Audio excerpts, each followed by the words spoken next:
नमस्कार, महाराष्ट्र समाचार न्यूज मध्ये आपल्या सर्वांचं स्वागत आहे। राष्ट्रवादीसह भाजप व जनता विकास आघाडीच्या सदस्यांद्वारे विशेष सभा गुंडाळल्याच्या निषेधार्थ ठिय्या आंदोलन।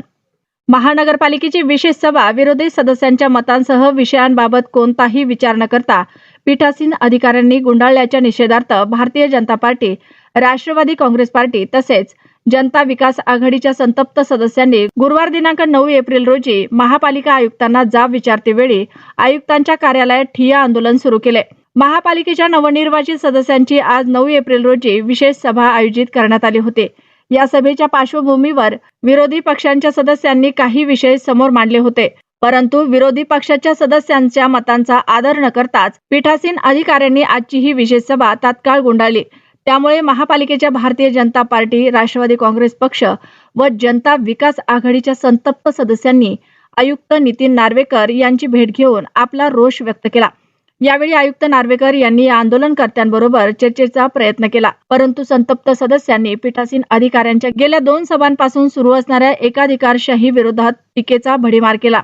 यावेळी सौ वैशाली दत्तात्रय दैठणकर, विजय जामकर, अक्षय देशमुख, डॉक्टर केदार खटिंग, मिलिंद बामणीकर, सागर गंगाळे, अर्जुन सामाले, अद्वैत सांगळे, गणेश टाक, सय्यद समरीन फारूक, अब्दुल कलीम बॉस, उजमा बेगम, जमीला बेगम, मोहम्मद मुजम्मिल आदींची उपस्थिती होते।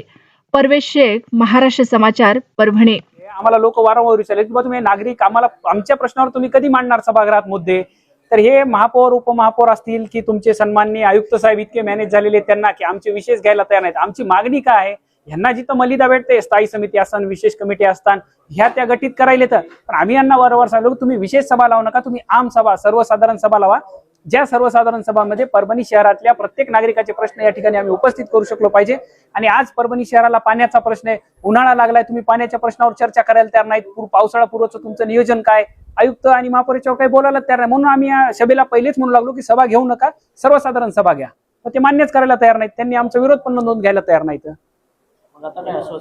साहेबांनी सांगितलंय, आम्ही पत्र दिलंय, ते म्हणले आम्ही त्याच्यावर कारवाई करतो। जोपर्यंत कारवाई होणार नाही आम्ही पुढच्या सभेमध्ये देखील त्यांना विरोधच करणार आहेत, असं ठरलंय। या ठिकाणी मनमानी चालू आहे, मनमानी म्हणजे एकतर्फी मनमानी चालू आहे। आम्हाला वाटलं होतं की महापौर शहरामध्ये काहीतरी विकास करताल, पण अशी परिस्थिती झाल्यावर लोक म्हणायला लागलेत महापौर काय रिस्टार झालेत का काय। एकीकडे आम्ही लोकांना सांगितलं शहरात व्हॉट्सअप ग्रुपवर की आपलं ट्रान्सफॉर्मर जळालंय, आपण तिथं पाणी पुरवठा करू शकत नाहीत, आणि लोक म्हणायत की महापौर शंकरनगरला चाललेत आणि तिथं ट्रान्सफॉर्मर दिलेत, मग महापौर तुमच्या महापालिकेत काऊन काय करणार आहेत, अशी परिस्थिती झाली।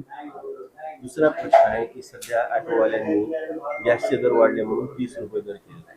शहरामध्ये असे गॅसचे ऑटो किती आहेत आणि हा दरवाढ योग्य आहे का? महापालिका तुम्ही सदस्य म्हणून त्याच्यावर काही करणार आहे? नाही, अगदी दरवाढ म्हणजे एकदम हे चुकीचं आहे, पण त्यांची बी परिस्थिती असेल की त्यांना गॅस मिळायला तयार नाही, आणि एखाद्या ठिकाणी जर कोणी गॅस भरून देत असेल तर पोलीस प्रशासन त्याच्यावर कारवाई करायला त्याची मजबुरी आहे। हे नागरिकांना याचा ह्या सगळ्या प्रशासनाचा त्रास सहन करावा लागेल।